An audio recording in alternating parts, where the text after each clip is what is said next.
Hello and welcome to the Blue Water Running Podcast, episode 19. So it's August 12th. That's the official MHSAA start date for high school sports. So perfect timing for the 2024 Blue Water Running Cross Country Preview. Now you can read the full article on the website with a lot more explanation and details and more athlete names and quotes from coaches and so on. But for those of you who would rather listen, I'll give a brief rundown of the local teams and some specific athletes to keep an eye on. I tried to keep it to just a few per team if I could. The preview is based on last year's season performances, so last year's cross-country season. I know what I used from the fall, and then I also go through athletic.net to gather any information, and if any of the track season is relevant as well, I might throw that in. I also sent out a survey to all the area coaches, and I put that on my website. So whoever responds gets their quotes put in and added to the preview. And that is why some of the team's write-ups on the article are significantly longer than others, because their coaches had more to say. So Blue Water Running covers Algonac, Almont, Anchor Bay, Armada, Austin Catholic, Capac, Cros-Lex, Dryden, Imlay City, Kimball New Life Christian, Kimball Landmark Academy, Macomb Lutheran North, Marine City Cardinal Mooney, Marysville, Memphis, the Michigan Athletic Club for Homeschoolers, New Haven, Port Huron High, Port Huron Northern, North Branch, Richmond, St. Clair Yale, and I've also begun covering the two surrounding community colleges, which include FC4 and Macomb County Community College. Remember, this is just one person's perspective of the potential outcomes for the season. Obviously, it's not a perfect prediction. It's not any type of expectation, just a summary of what the season might hold. And it's kind of fun for coaches, athletes, and fans of the sport to keep up to date with their area teams and what the season might look like. For the sake of time, like I said, I tried to focus on one athlete per gender and school. But as I mentioned, you can read more in depth in the full article on the website. Also, please accept my apology now if I mispronounce your name. I try my best, but I'll inevitably get someone's wrong. So without further ado, let's get into it. All right, we're going to start with Algonac. They're first alphabetically. So junior Julian Walker, he ran his first sub-17-minute 5K at the state meet. It's pretty hard to get your PR at the state meet. Statistically, that doesn't happen a lot. He really pushed himself last year to hang with that tough Yale senior trio of Blake Ferguson, Gio Pardo-Keegan, Acer Campbell, and he was right behind them in fourth place at the BUAC meet for the final jamboree. And then he also took third at his regional. So Algonac is D3. So I think Walker has a legitimate shot to either win his regional this year or at least place again in the top three. And I think he's really close to getting all-state. He only needs to drop about 20 seconds to move up into the top 30 for D3. And I think that's really realistic for him. Jasmine Walker, which is Julian's sister, she also was very consistent in dropping her time last year. Every meet, she chipped away a little bit more time at her PR. She had her best run in the postseason at the Michigan Meet of Champions. And then her teammate, Kate Bennett, went from running in the 25s to like a 21:40. So that's a pretty big drop in time. And Kate also made it to the state meet in the spring in the 800 because she won her regional. So I think she's looking at some good improvement for this fall. All right, Almont. They're another D3 school in the BWAC. They have a sophomore, Colton Gribbs, and a junior, Layla Evola. They're coming back as runners who qualified for the state finals in 2023. Colton ran a huge personal best by 25 seconds at the state meet. Like we said, that's sometimes hard to do. And Layla did the same by almost 30 seconds. So they've both stepped up big on the state stage. And their coach also said they've been putting in a lot of hard work. So keep an eye on those two. Anchor Bay. All right, Anchor Bay has had a lot of change this year. So their coach, Jeff Payne, he had coached for 30 years plus. He retired.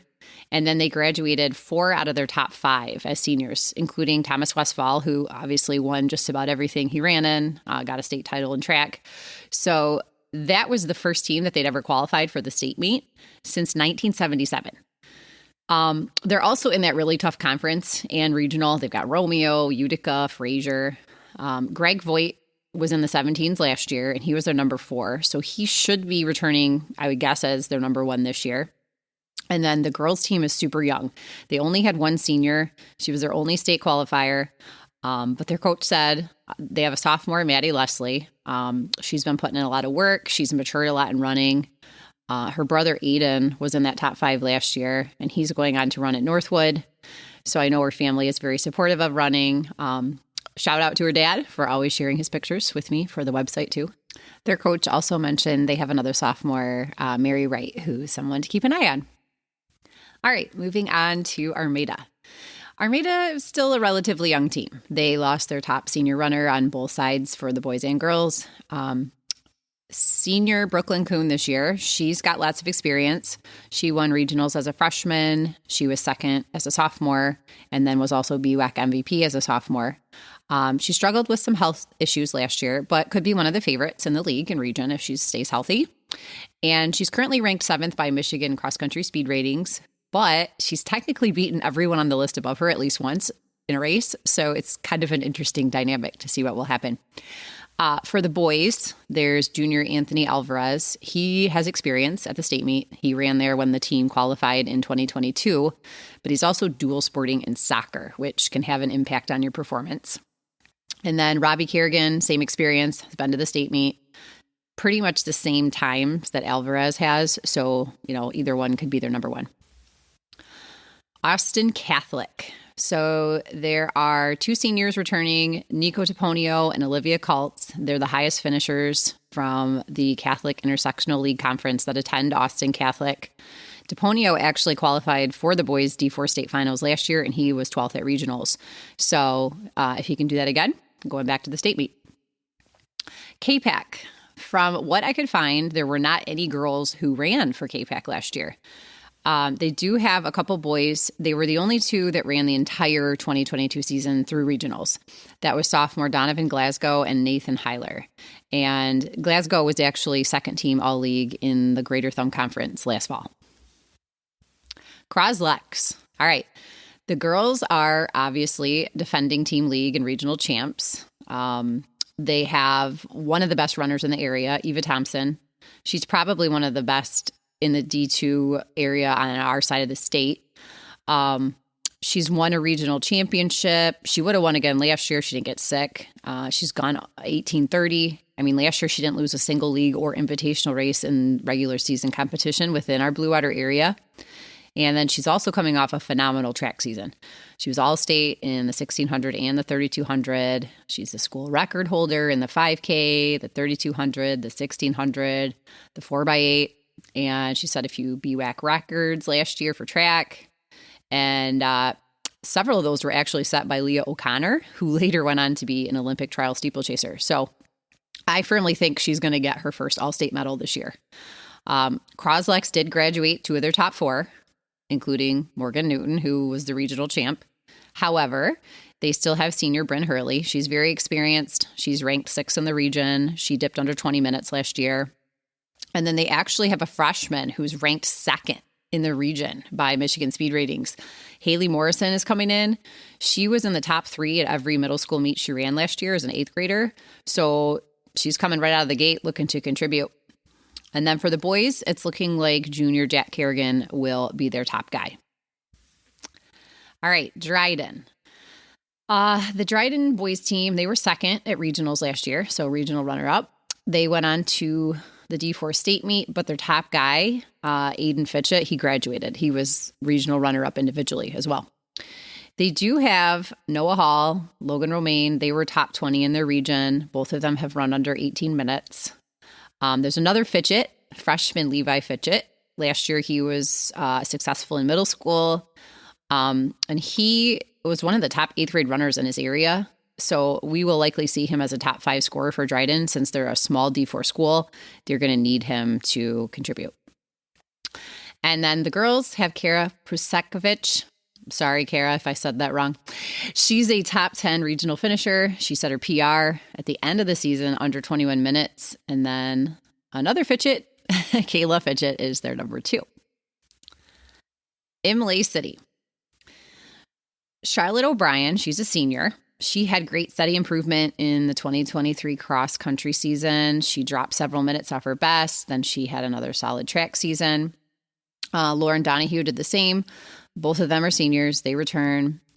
Like Cros-Lex, the Imlay City boys team was young last year. Their big gun, Eli Whitney, he's gone. He graduated. So among their returning runners, it's going to be interesting to see who is their number one. Returning is sophomore Mason Russell, senior Ezekiel Kosowski, juniors Wade Murray, James Johnson, Logan Russell. However, they do have an incoming freshman, Hudson Everhart. He was in the top 3 in any meet throughout 8th grade, and he could be a factor if he decides to run cross country and adapts well to that 5K. Kimball Landmark Academy. Sophomore Caden Dustin is the only runner to compete at the D4 regional for the Lakers, and the same is true for their senior Lucila Cordell on the girls' side. They don't have a super big team. They're a pretty small school, but those two have experience at the regional level. Kimball New Life Christian. Julia Rogers, she's a senior. She was 6th at last year's D4 regional, and she was 74th in the state. So she has potential to move up and potentially grab that all-state place. The boys team graduated their top runner, Ben Gura, but they are returning James Nelson and Jacob Campbell, and they were a pretty tight pack last year, so hopefully they can also move up in time and placement. Macomb Lutheran North. The Mustangs were team state qualifiers in the boys race last year at regionals. They took 3rd behind Yale and St. Clair. They did graduate the regional champ, Brewer Snee, and his twin brother Jamison was their number 2 runner.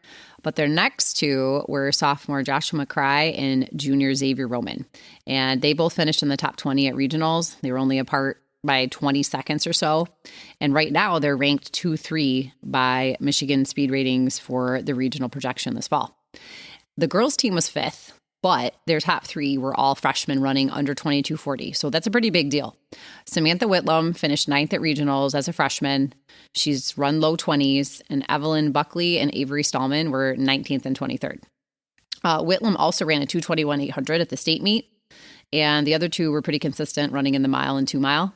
And when you have that many decent freshmen coming back, they're definitely going to be a factor in the D2 regional.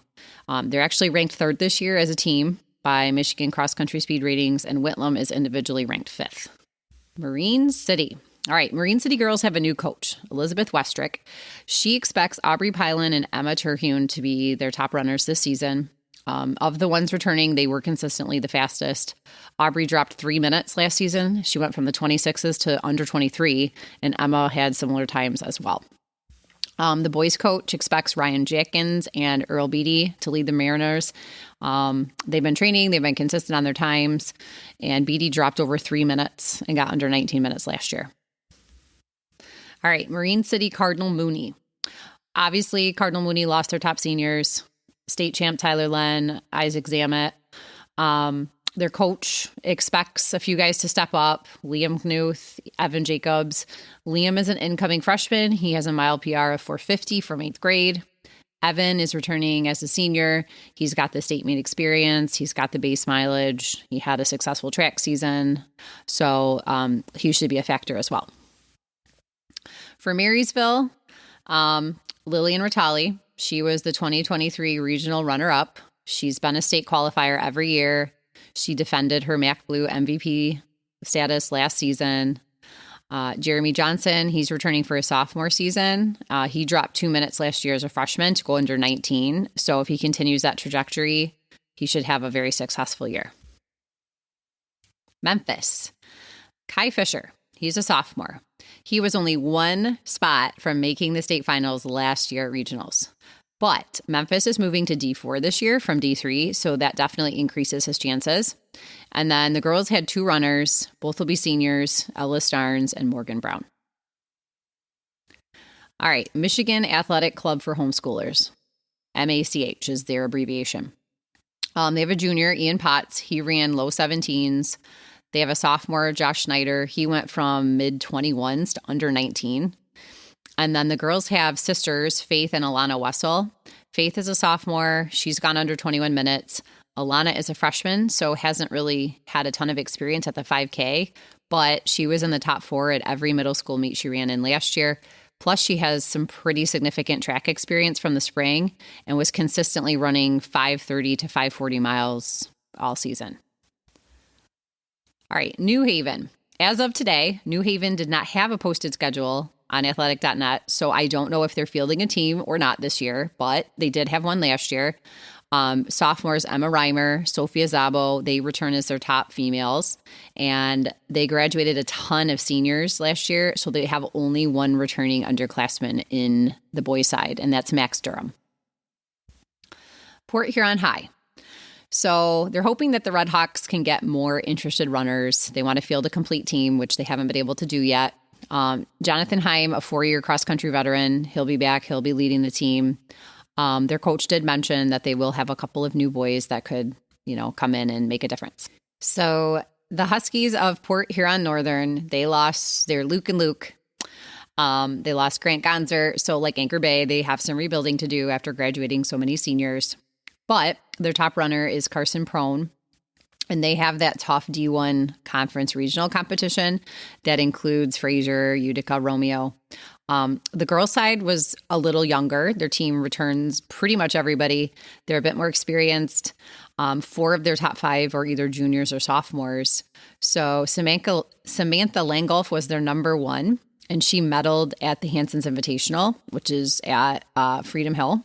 And that's a pretty tough course. And she set her PR there of 20:47. North Branch. So there's a lot of seniors. Rowan Conley, Tracy Ludisher, Isabel Hunt. All 3 of them were all BWAC in 2023.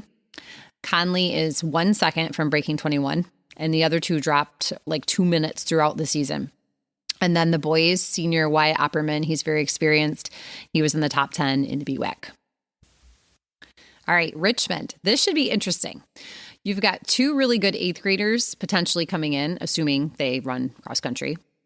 So Mason Petrikowski won 2 out of 3 middle school BWAC jamborees last season. He never finished lower than 4th, which one of them was at the highly competitive Algonac Invitational. He's ranked 8th in the region as an incoming freshman by Michigan Speed Ratings.